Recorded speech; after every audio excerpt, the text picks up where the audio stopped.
gentlemen, and welcome to another Just Yell to Confusion Thursday Night Hangout. Yo, it's a actually non-rainy evening here in Atlanta. How does it feel to not need a arc? Yeah, it's weird. It's supposed to rain. It was supposed to rain consistently for a week straight, and it's been off and on. So I don't know how I feel about that. It lies. It lies. Ladies and gentlemen, I, of course, am your host, Charlie, and I'm joined once again by the prolific cover himself, Zealeus. It is good to see you alive and well. Indeed, indeed. Ladies and gentlemen, this is the Thursday Night Hangout. This is a live show where we try our best to cover the topics most important to you. So at any time during the show, if you have any topics, questions, or comments, please drop them in the chat, and we will try to get them to them during the show. If we do, unfortunately, run out of time, we will, of course, add it to the very next show. So without further ado, let's get into it. The first thing is that I believe, who's in charge? Oh, Valve. Valve is in charge of Dota 2. And They have come out with the big news that they are dropping the Battle Pass. And surprise, surprise, the reason for that is that nobody bought it. I'm glad it's gone. The question is, how will they monetize it in other fun, creative ways to still ilk the plebs that we are for every penny that we're worth? Oh, I'm sure there's still going to be like some like exclusive, pay, and you could get some extra shiny stuff or something. We must be sure to FOMO everyone for everything that they're worth. But of course. Otherwise, what's the point of living? To die knowing I missed out on the most epic of loots to give my character the extra sheeny shine that I've otherwise missed. Ah, I see. Yes. So, I do not wear fancy gear in real life, so I do it vicariously through my characters with pixels. Of course. How else were you supposed to do it? Touche. Anyway, so they dropped the Battle Pass. I don't foresee a lot of companies going that route, but it is refreshing to know that. The thing is, it didn't work, so they were smart. They dropped it. They're not going to just keep hammering you in the face with buy the Battle Pass. Some companies hasn't stopped other companies. Some companies should take a page out of their book, but that's not going to happen. Maybe Gabe should write a book. Maybe that's what we're missing. Perhaps. The Book of Half-Life 3. So, the Book of Half-Life 3. Still telling you, man, it's going to be a VR game. It's going to be strictly VR. It's got to be. That's what's taking. So it's actually going to be for the new Apple glasses or whatever those glass things, whatever they're called. Yeah, I can't remember where they are off the top of my head, but they look fancy and too expensive. So I won't be getting a pair of them unless someone wants to gift me a pair. Yeah, they ain't cheap. And you also have to get these special lenses because you can't wear your glasses off with them. Of course.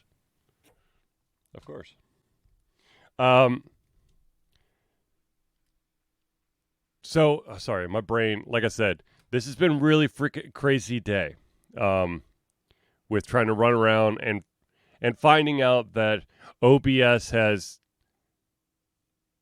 Oh, that's why.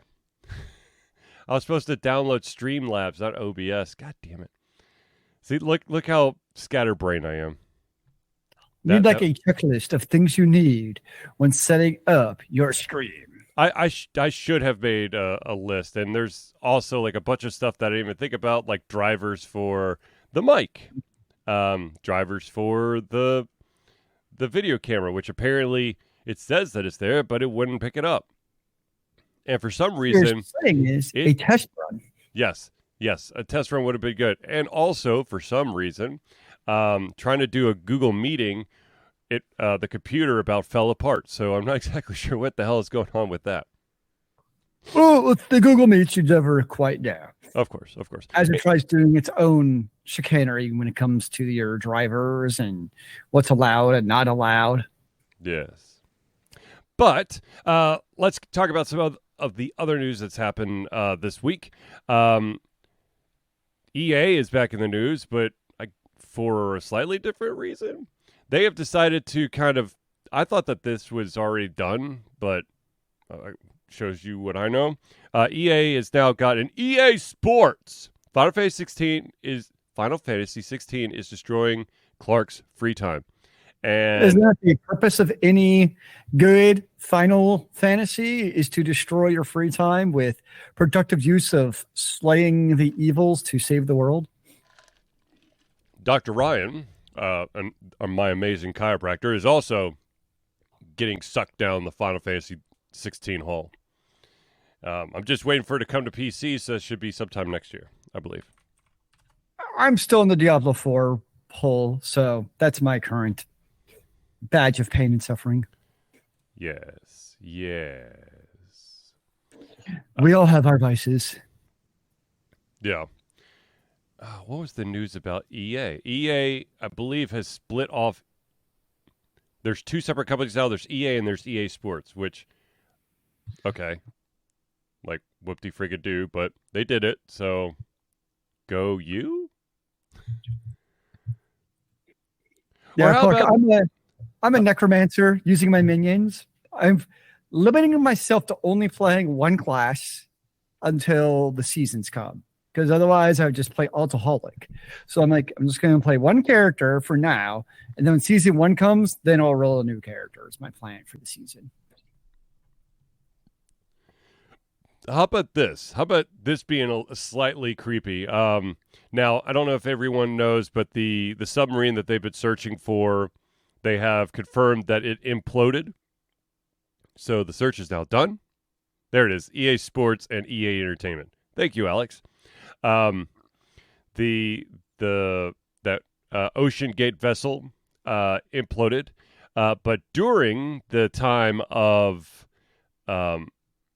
the, I guess, search and rescue or potential rescue, there's a certain submarine game on Steam that was selling like hotcakes.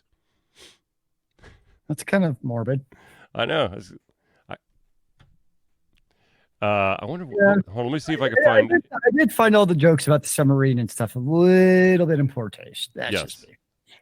The game Iron Lung is an indie game about an alien moon and oceans of blood. Wow, that's even creepier now. I think of Iron Lung. I think of what they used for people like way back in the day who had polio to allow them to still breathe. When people could not get the vaccine for polio, they got it and it debilitated them. And yet we're still fighting about vaccines 50 years later because we're stupid. Yeah. But, like I said, slightly morbid.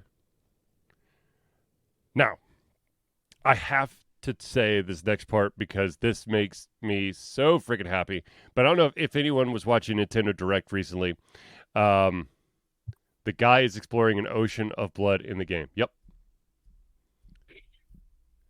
I don't know if this... Okay. During Nintendo Direct, they announced 2 different Mario games. One of them was Thanks, Clark. Yes, the one I'm super excited about is the one that Clark just spoiled, Super Mario RPG. I'm surprised Charlie just doesn't sign off and protest. Dude, okay, first of all, it's coming out in November. I'm going to kiss my loved ones and see them in a week in November because I'm going to play this game like it's going out of style. It is one of the best games I've ever played. Actually, it's one of my favorites. What you need to do is whenever Extra Life is, just delay till release day. Oh, God. Super Mario RPG. Be like, guys, sorry, we have to retime our Extra Life for when Super Mario RPG comes out because I know I'm going to do it, and this gives me the justification of my family not killing me. Yeah, I would need more than 24 hours, though. Yeah, I actually had like people at work messaging me today.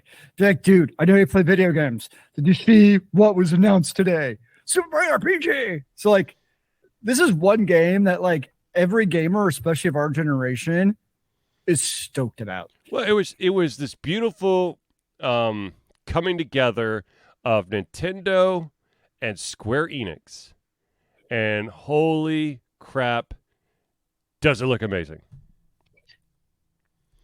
Now, I like the opening of the video where it has the older yes, Nintendo graphics. yes, And then like it transitions. I'm like, that was well done. and I was like, oh my god, yes, Squaresoft. Squaresoft. Yeah, that was back in the day. That was when Enix and Squaresoft were two different things. Now, of course, they've combined for super awesome stuff. I wonder if they have to pay royalties to Square Enix for remaking it. You mean Squaresoft? Square Star, yes. They have to pay themselves royalties. They have to buy the IP from themselves. The Legion of Nintendo lawyers will make that happen. I have no doubt. And then, of course, the other game that was announced in the Mario world was a kind of like going back to the old school side-scrolling games, which was Super Mario Brothers Wonder. Now, it kind of reminds me of, I guess, Super Mario World. I feel like they're just taking ideas from the Super Nintendo and then just updating it to Switch. However, in this one, unlike the Super Mario World, Mario could turn into an elephant. But it's smart. I mean, like, the Switch should be the ultimate emulation device, is what it comes down to. Yep.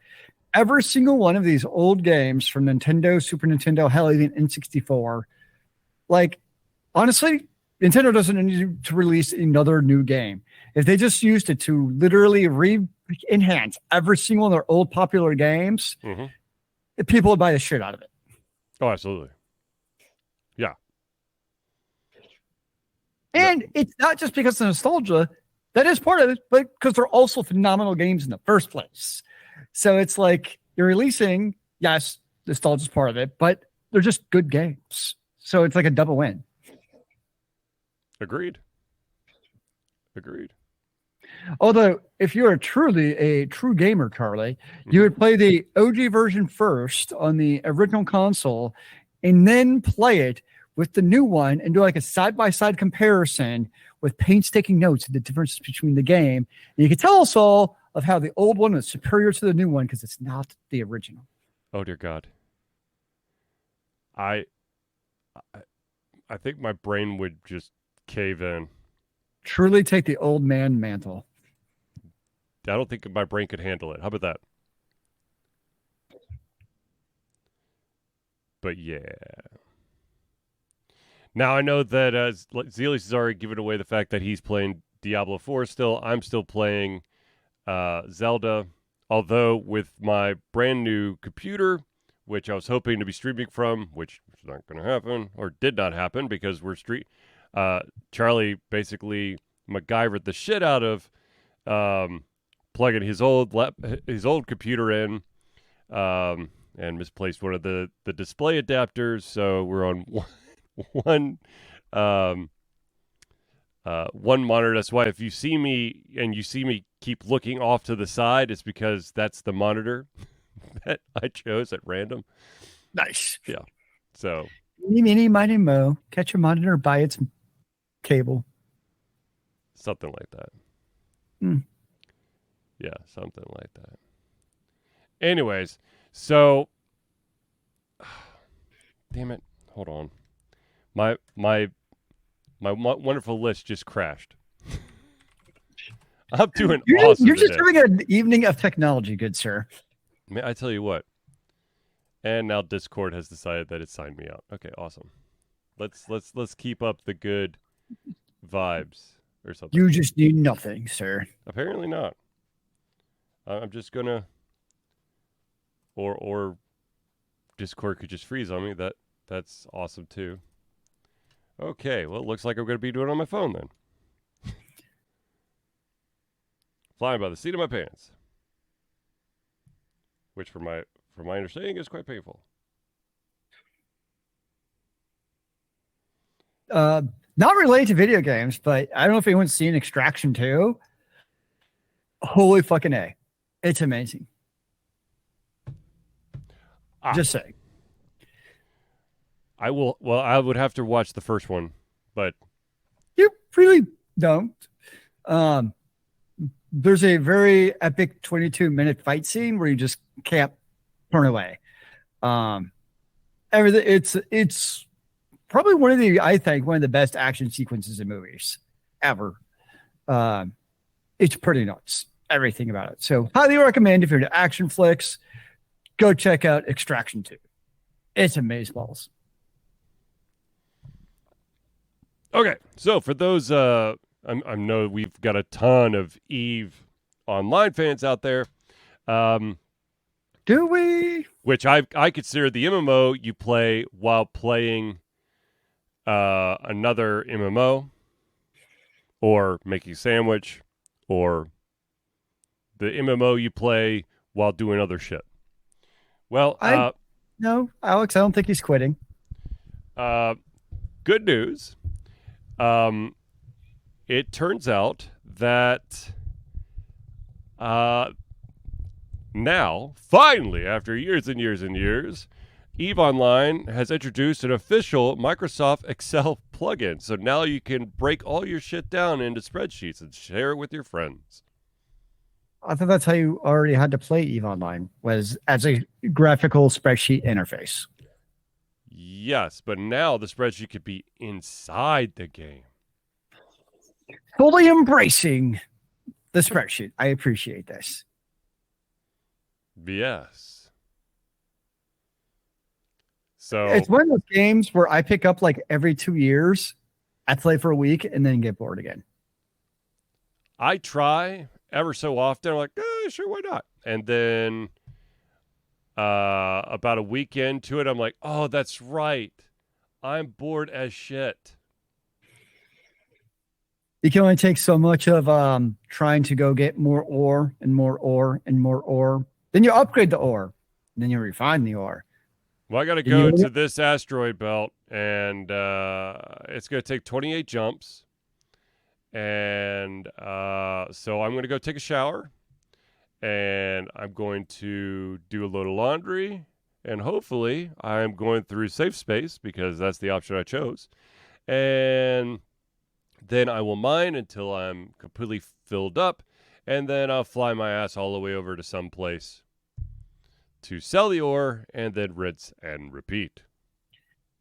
And don't forget where you actually came from with these really randomly named planets and systems. Otherwise, you just get lost again. Yes. Keep track of where the hell you're going, because you may end up going to different places that you weren't meaning to go to. Isn't it exciting, ladies and gentlemen? I'm thrilled about it already. I think I'm going to sign off and go play it. Yes, the excitement is palpable. Can't you feel the excitement? I changed my mind. All right. So we're going to try to do this part because I'm pretty sure I can't screw this up. Knock on wood. But ladies and gentlemen, we are going to pause, although we've been pausing quite a lot because Charlie's lost his freaking mind. But we're going to pause for a second to do what we like to call friends of the show. These are the amazing individuals that help Alter Confusion be the Alter Confusion that you love and adore. So without further ado, ladies and gentlemen, let us start off with the Indie Cluster. The Indie Cluster is an organization of independent game developers that want to gain exposure by being involved in the community. They collectively journey to popular conferences as a traveling booth to help gain attention for their games. They make partnerships in local communities to bring games to the mainstream mindset. They highlight local, unusual, and rare concepts to challenge the paradigm of the common. They also host events to teach kids and minority groups about game development to hopefully one day enter the industry themselves. For more information, go to indiecluster.com. The next shout-out we got to give is to Noodle Boy Media. Founded in 2015 by Andrew Tran, Noodle Boy Media, previously Whack Kid 47 Media, is your choice for professional photo shoots and panel recordings at conventions.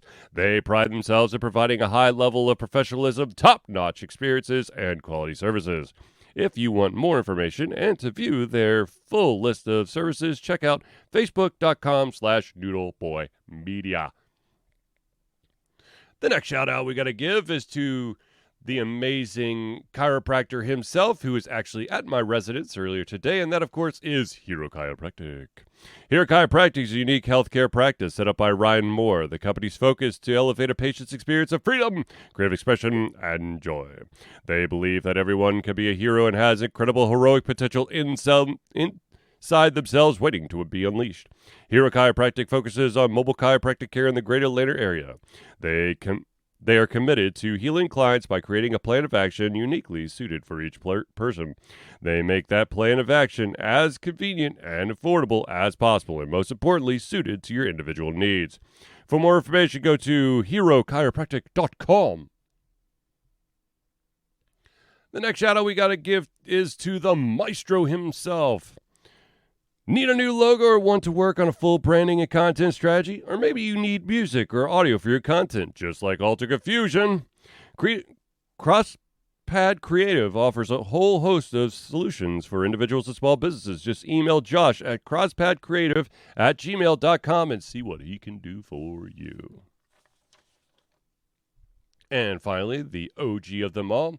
Ladies and gentlemen, by day, Axe leads both a development team and system administration team working with satellites at NASA's Goddard campus. But while not in meetings and many times during, he is the Agile evangelist, Agile Axe, championing the philosophy of Agile and trying to make the world a better place for software developers, testers, system admins, and software projects the world over. Decades of experience in software development and leading Agile teams are brought to bear against evil processes, inefficient work, and bad habits. For more information, go to agileaxiom.com. See, I got through that part. I'm impressed that you can read. Thank you. All right, ladies and gentlemen, I know that everyone is dying to know, but how do I become a friend of the show? Well, I'm going to tell you. Ladies and gentlemen, Alterca Fusion survives the love and support of fans like you, and so we have a Patreon page. Patreon lets you, fans, lovers, haters, demigods, interdimensional beings, gods, demons, aliens, mummies, vampires, werewolves, swamp beings, supporters, and more to become active participants in the work we love through a monthly membership. This gives you access to exclusive content, community, and insight into our creative process. In exchange, we gain a bit more freedom to do our best work and the stability we need to build an even stronger creative career. We currently have 2 tiers available. There's a $1 tier that's $1 a month or $12 a year. What you get is early access to our playthroughs, as well as the ability to participate in patron-only posts and polls to help shape the future of Alterca Fusion. Now, if you're feeling a little extra frisky, there is a $5 a month. That's $5 a month or $60 a year tier.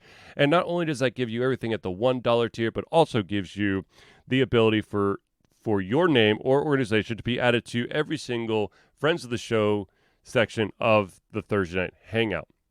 So if you want to become a patron of Alterca Fusion, go to Patreon. That's patreon.com/Altered Confusion. Now, of course, the other thing that we got to do, and this is super duper important, is, ladies and gentlemen, Alterca Fusion is proud to say that we have been fundraising for Extra Life for 12, count 'em, 12 straight years. Extra Life is gamers doing what they do best, game, to help sick and injured children at their chosen Chose Miracle Network hospital. The money that we raise through Extra Life will go directly to Children's Healthcare of Atlanta as unrestricted funds. This means that the hospital decides where and how to spend the money to ensure the dollars we raise make the biggest impact in the lives of the kids they treat. So if you have the capacity to donate, please go to extra-life.org and search for Altered Confusion today. And yes, I got myself out of breath because I'm that awesome. So there you go, ladies and gentlemen. We made it through that part of the show without any permanent scars, bumps, bruises, any of that. Well, speak for yourself. I mean, you couldn't see my screen the entire time, so you don't actually know what was happening during that time. This is true. Zealeus may have almost died, but I could have been attacked by wild feral cats and dogs and zebras. I would assume you'd scream, though. That's just me. Zealeus, I would assume I that get myself during that part so you don't hear the shenanigans.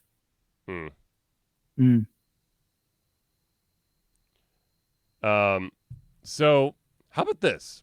How about the fact that Bethesda is going to make an Indiana Jones game? Is going to go down in quality every release, like the movies. I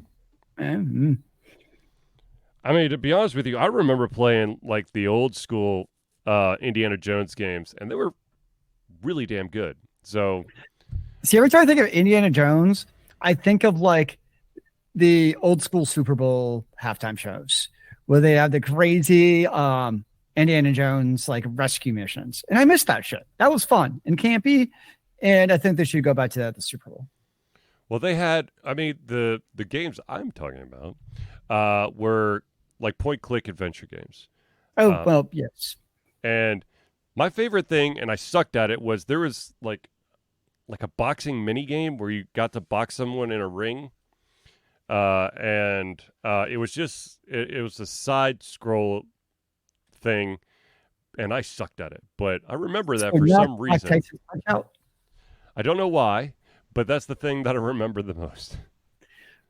Clearly, that sounds like a very Indiana Jones thing, is punching people. Obviously. I mean, it happens. But yeah. All right, so the question for the class here.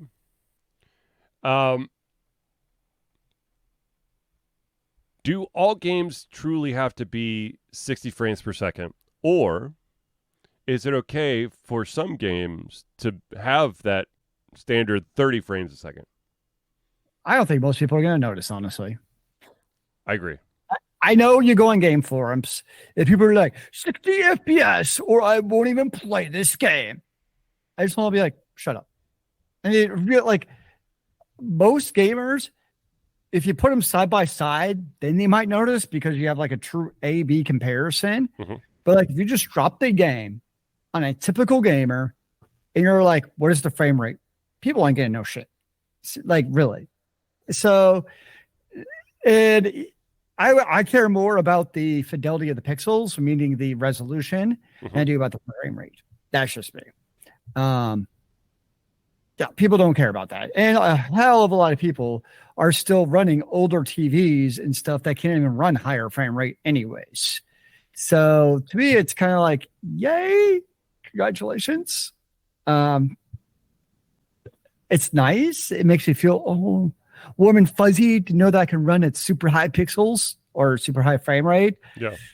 But really for most games, it really doesn't affect the overall gameplay or enjoyability. The only time it affects me is like when it drops below something crazy obvious, like 10 frames per second, where it becomes obviously jittery, that you can notice. But if you're running at 30 versus 60, game on, bro. Yeah, I have to agree. I think that that for the most part, unless it's noticeable, unless you have amazing eyesight, you're probably, the vast majority of the time, you're not going to be able to tell the difference between 60 and 30. Because the thing is, hopefully the game's pretty enough that you're not going to notice. But you're right. If it starts dipping below that 30 to like 15 or 10 and it starts getting jittery, then yeah, no, that's not good. I could see, I could see the one place is like, especially first person shooters where you have to be super precise. Yeah. I could see like when you're moving your mouse, if you have a lower FPS, I can see that affecting you a little bit because you'll skip over that frame rate of the perfect pixel in which to drop your reticle to blow somebody's head off in the video game. So in that case, okay, I could see that. But really for most games, like really Civ 6, is it going to make a difference at 30 versus 60 FPS? I know. Probably not, man. Well, turn-based strategy is definitely not. Man, like high octane super fast gameplay, maybe. But yet again, And it really it's probably depends. only like the diamond and grit GM players. Like, ain't gonna do shit for like bronze and silver players because they're not that good to start with. And I say that as someone who is one. So yeah. Yeah, I know that a lot of people that there's this, highly anticipated game Starfield that's coming out sometime in the future. God only fucking knows when it's actually going to come out, because I feel like every single time that name has been brought up, it's because they're pushing it further back. But a lot of people are getting all cranky simply because of the fact that they are going to launch at 30 frames per second whenever they actually launch. And honestly, it'll probably still look gorgeous. Yeah, so absolutely. I don't have a problem with it. And probably from a developer perspective, especially that type of procedurally generated world with all the crazy shenanigans that's going to happen in space, it also, I would imagine, gives a better baseline for the developer to actually create a polished game versus, they're catering to the 99% of the gamers instead of that extra 1% of gamers. Right. So I'm perfectly cool with that. And probably it'll give it overall more pretty picture, because instead of, again, worrying about that, can it push 60 or 120 FPS? Now a lot of people running at 2 or 4K resolution will actually look beautiful in that. I think that's what people are going to notice much more, honestly, is it running well into 2 or 4K versus, what your FPS is. So, yeah. That is a game I definitely have my eyes on. I'm curious of if it's is it gonna be able to live up to what are their own very lofty expectations when they talk about the game? Yeah. Of all the worlds, and how like apparently Microsoft has like every single QA tester on the planet working on this game, which we all know they're not going to find every bug imaginable. Nope. But it sounds like they sure as hell are trying. Yeah. So, actually, I'm gonna look it up. Let's see here. Starfield release date. Let's see what it's set at now. September 6th of this year. Well, actually, sorry. That's the Xbox console exclusive official release date.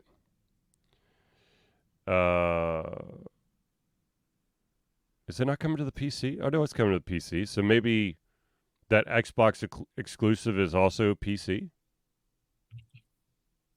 Wouldn't that make sense? Maybe. I don't know. Yeah, it's coming to Steam also September 6th. Wunderbar. Okay, well, there is my poison of choice. I think the problem is, not problem, but the caveat is I don't think it's coming to the PlayStation. Oh, no. I remember seeing what? It's they're well, right now. Right. No, they're what was it?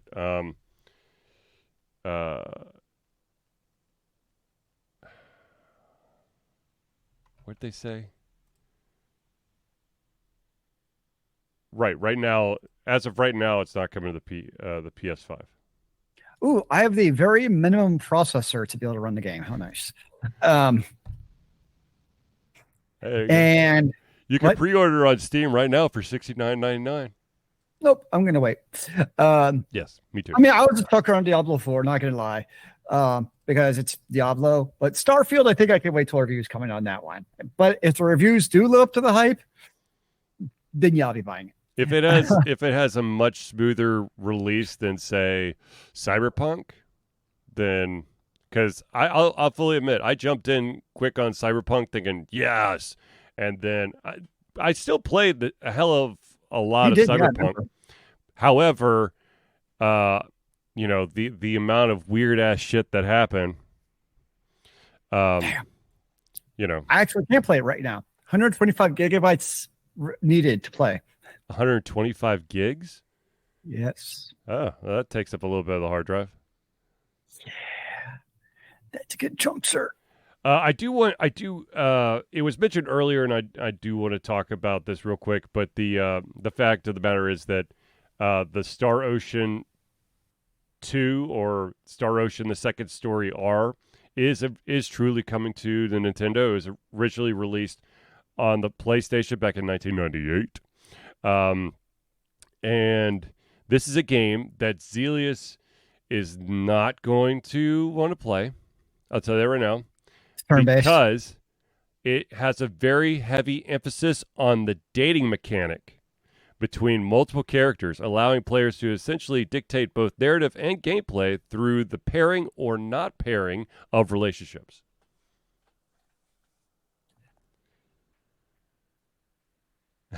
Zealeus just wants to kill things, okay? It also makes me feel like I'm a terrible person because I can't get a real life relationship. And so playing a video game where I'm in one and this loser character can get a, the wonderful character who's like the lovely flower girl in the game, even though he's kind of a dick in real life, and yet he wins her over. Yeah. And I can't win anything. So it just makes me feel terrible about myself every time I go to bed. I'm sorry, Zealeus. But, so it was initially leaked from Square Enix, and then it was confirmed by Nintendo that it is coming, and it's coming November the 2nd, which technically means that I could play that game for Extra Life. Interesting. Indeed.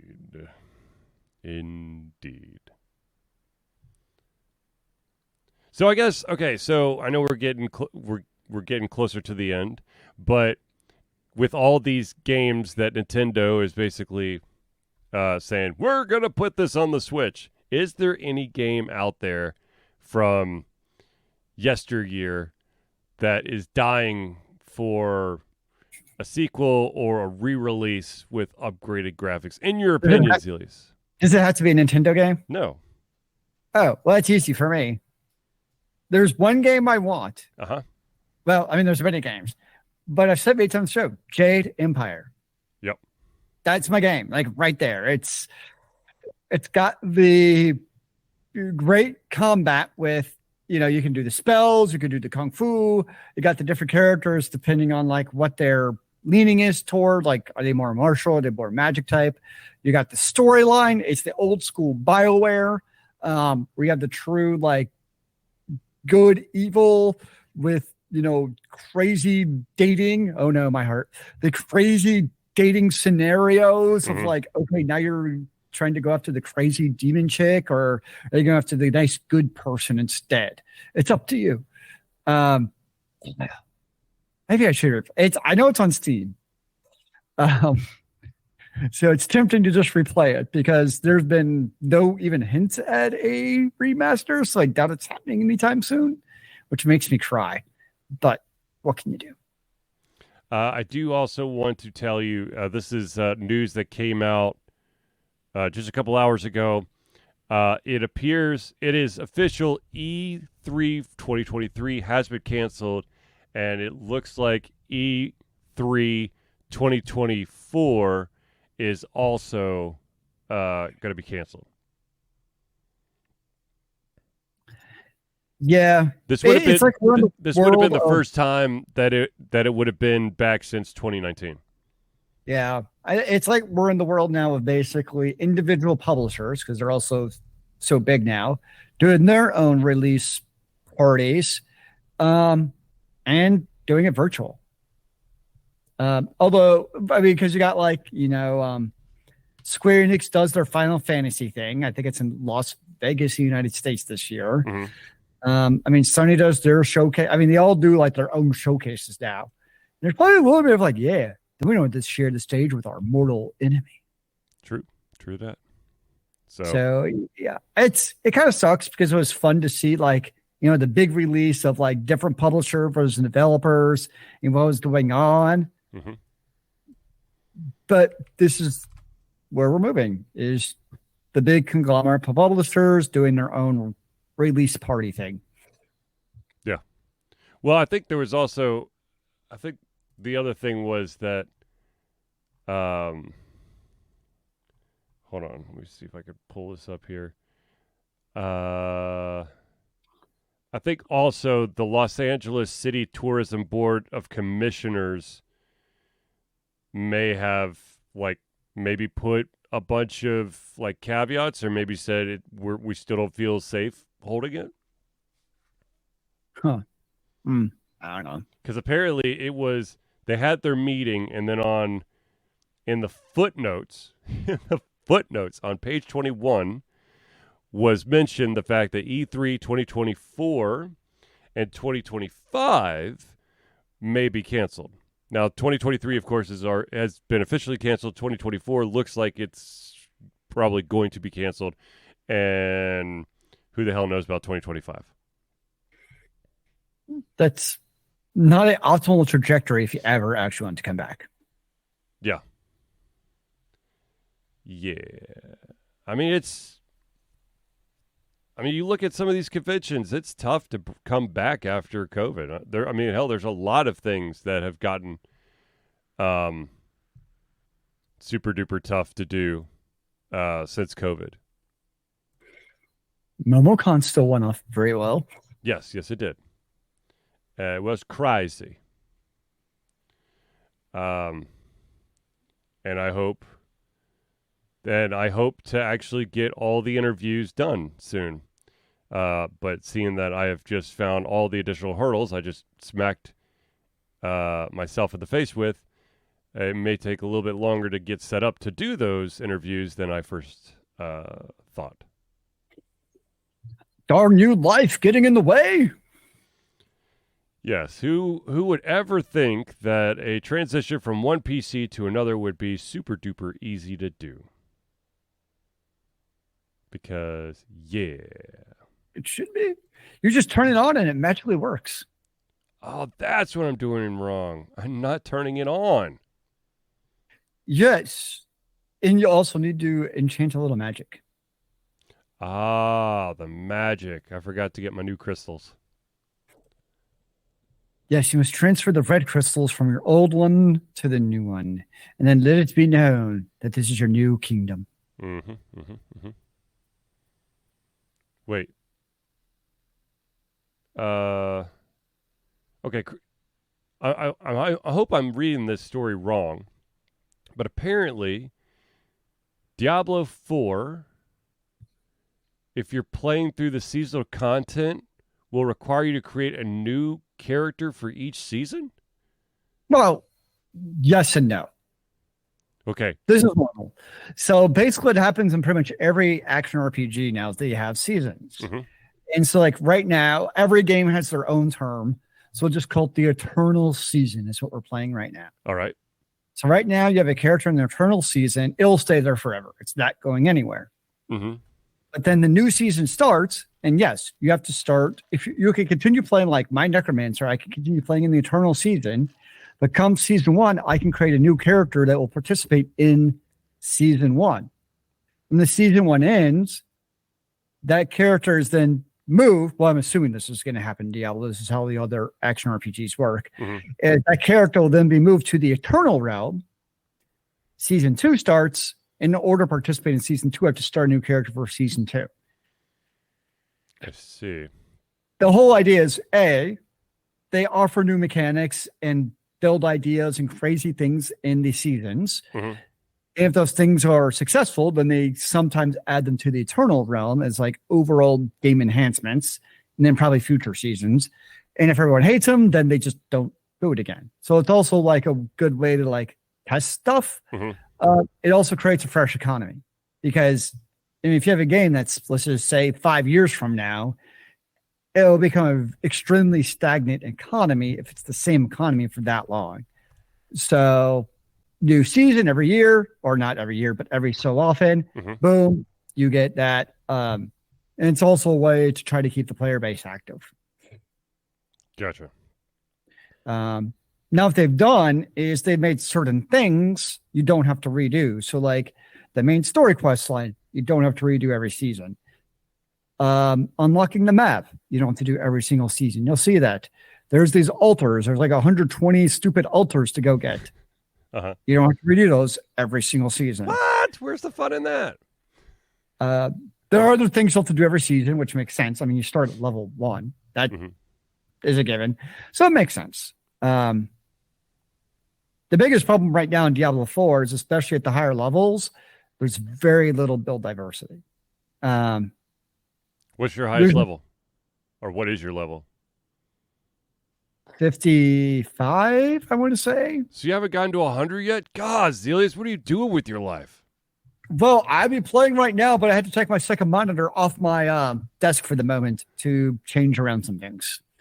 Otherwise, I would be playing simultaneously. Aha. Well, now we see where your true love and attention are, Zealeus. It's not my fault you haven't figured out how to play with a gamepad and stream at the same time. Not gonna lie, I mean, I've been doing if I felt comfortable playing, whatchamacallit? Oh my gosh, Zelda. Yeah, if I felt comfortable playing Zelda in the handheld version, then I would, but I don't. So I'm not. Well, you should be able to dock it and then just play with your gamepad. Oh no! If it was docked, dude, I would do it in a freaking heartbeat. Oh, there you go. But I don't have it docked right now, so yeah. So that's what I was talking earlier. That's why I'm waiting to season 1 releases to basically create a new character to try a new class. Do you think you stick with that character the entire time for the next? I mean, I'll still have the Necromancer. Like, that's not going anywhere. But for season 1, you have to create a new character regardless. Right. But I would definitely try a new class. Understood. And that's the purpose of seasons now. I see. Indeed. Indubitably. But, okay. All right, ladies and gentlemen. I believe we have reached the end of our show. I love how our chat will randomly just spit back all of Facebook from time to time. That's always fun. Oh, and we apparently have lost streaming. And now Where we're did back. the stream go? Oh no! We dropped some ones and zeros there for a second. Where did they run away to? I don't know. Oh wow! But anyways, ladies and gentlemen, I want to thank everyone for tuning into the Ultra Confusion Thursday Night Hangout. I thoroughly apologize for all of the issues that happened before the show to make us late. But anyways, ladies and gentlemen, I want to thank everyone for tuning into the Ultra Confusion Thursday Night Hangout. For myself, Charlie, and Zealeus, it's been a pleasure getting anything on our heads, our mouths, and of course, our hearts. We'll be back next Thursday for another Ultra Confusion Thursday Night Hangout. Remember, kids, keep on gaming in the free world. Amen to that, brother.